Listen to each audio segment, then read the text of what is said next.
আসসালামু আলাইকুম। আজকে আমি দেখাবো কিভাবে পাট চাষ করার পরে সেটি পানিতে ডুবিয়ে জাগ দেওয়া হয়, পচিয়ে আবার পাট তৈরি করা হয়। কোষ্টা থেকে আসলে কিভাবে পাট তৈরি হয় তার প্রসেসটা আজকে আমি দেখাবো আপনাদের।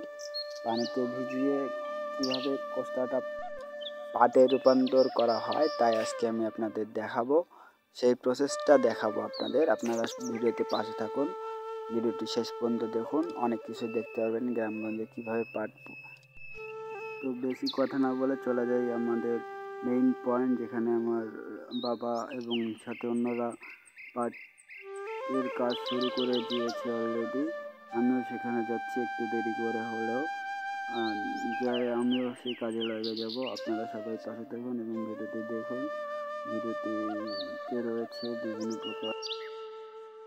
আমরা চলে আসলাম সেই নদীর তীরে, যেখানে আমরা পাট জাগ দেবো বা পচাবো এবং পরবর্তীতে সেটি পাটে পচিয়ে পাট উৎপাদন করা হবে।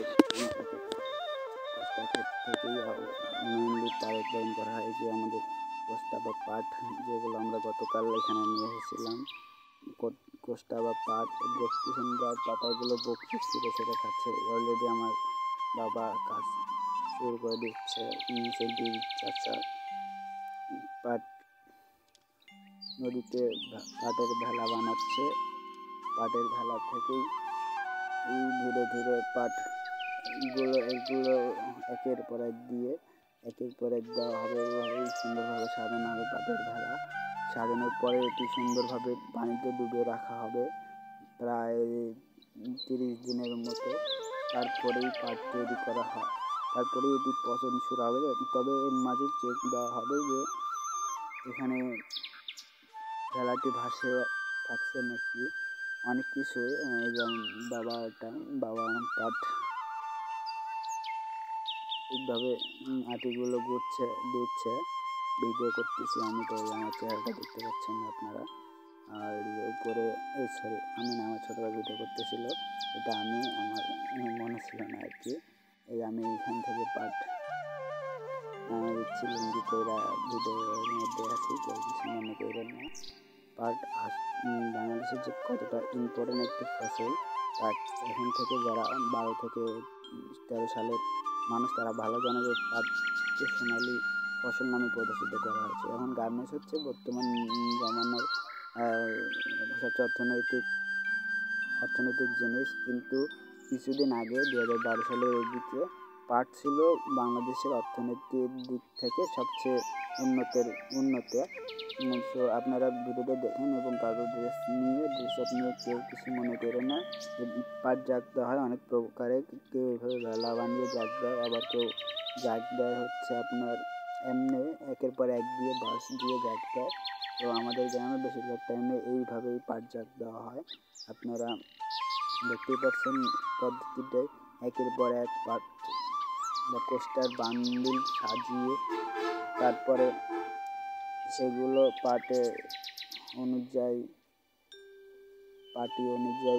বান্ধন দিয়ে একের পর এক ভেলা বানানো হয়। ভেলা বানানোর পরে সেগুলো নদীতে, পুকুরে বা অন্যান্য জায়গায় জাগ দেওয়া হয়। আমার রীতিমতো উপরের কাজটি শেষ, উপর থেকে সমস্ত নিচে নামিয়ে এখন আমরা সেগুলো বান্ধন দিয়ে পানিতে নামিয়ে দিচ্ছি এক কানে। আমার একজন চাচা, একজন বড়ব্বু এই কাজটি করছে। আমি এবং আব্বু উপর থেকে পাট নামিয়ে দিচ্ছি। পাটের বান্ডেল বা কোষ্টার বান্ডেল আমরা যেটাই মনে করেন, আমরা রীতিমতো এই কাজটি 3 ঘন্টার বেশি ধরে করেছে। 3 থেকে 4 ঘন্টা সময় লেগেছে। আমার এখানে টোটাল 1 বিঘা, আমাদের এখানে 50 শতকে 1 বিঘা জমিনের পাট আবাদ করা হয়েছে। সেই পাটগুলো আমরা জাগ দিয়ে এবং এরপরে বাকি সম্পূর্ণ কাজ কমপ্লিট করে আমরা উঠে চলে যাব। আপনারা ভিডিওটি শেষ পর্যন্ত দেখেছেন, এই জন্য আপনাদের অসংখ্য ধন্যবাদ। পাশে থাকবেন। এইভাবে একের পর এক জাগ দিয়ে তৈরি করা হয় পাটের ভেলা। এরপরে কলা গাছ থেকে শুরু করে বিভিন্ন প্রকার মাটি, ঢিলা, এগুলো দিয়ে পানা এগুলো দিয়ে তারপরে আপনাদের ভেলাটি প্রস্তুত করা হয়। প্রস্তুত করার পরে এটি ডুবিয়ে রাখা হয়, তারপরে বান্ধন দেওয়া হয়।